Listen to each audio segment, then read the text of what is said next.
Attention, focus, and engagement game number 1 is called Up and Down Game. This game originated from Leslie McDevitt's Control Unleashed program. It's a very easy and simple exercise for the dog and the handler. And what I like about it, it can be done in the instructed environments to get the dog attention back to the handler. What I'm gonna do is I'm going to place a treat on the floor. I'm gonna let my dog eat that one. I'm gonna place another one. I'm gonna let my dog eat that. Then I'm going to wait. My dog is expecting a treat on the floor. He's gonna look, or she's gonna look at me. Do you click? The instant the dog looks at me, and then I'm gonna place the other treat on the floor. There's a free one. Another free one. Get back. Now I'm gonna click. See, I'm clicking the instant the dog looks up. Right now, I'm just looking for the dog's nose to lift off the ground. I'm not looking for eye contact or anything like that. I'm just marking the instant the nose comes off the ground. Eventually, I can start shaping for more attention. So I can start waiting for my dog to look at my face before I click and treat. Very simple, very useful.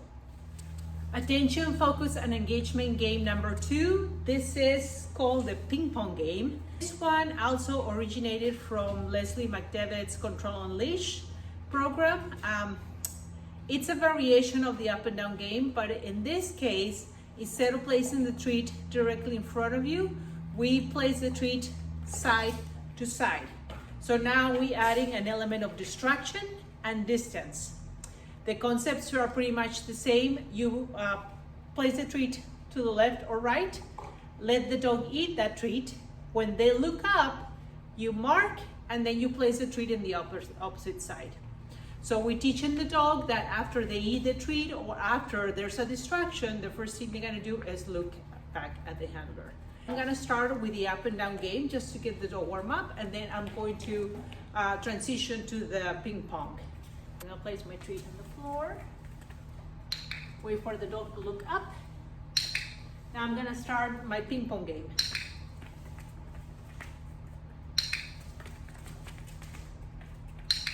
So I'm looking for the moment that the dog's nose gets up, and I click that, and I place my treat to the side. You can add distance by tossing the treat a little far away, thus adding more distraction, because now the dog has more distracting environment. It's still engaging with you when they're looking up. You click and you treat, and you just continue that pattern of ping pong.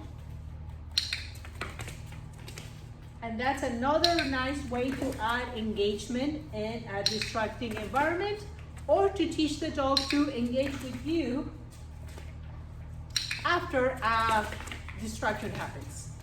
Attention, focus, and engagement game number 3, the name game.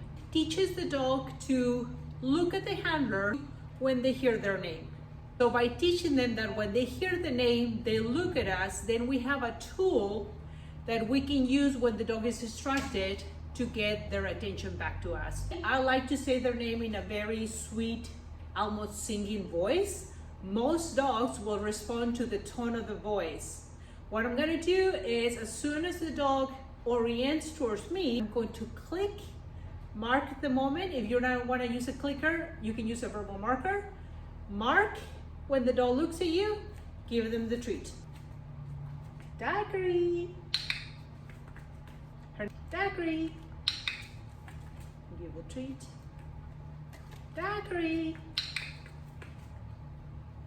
While the dog is looking away, I'm gonna say her name. Daiquiri.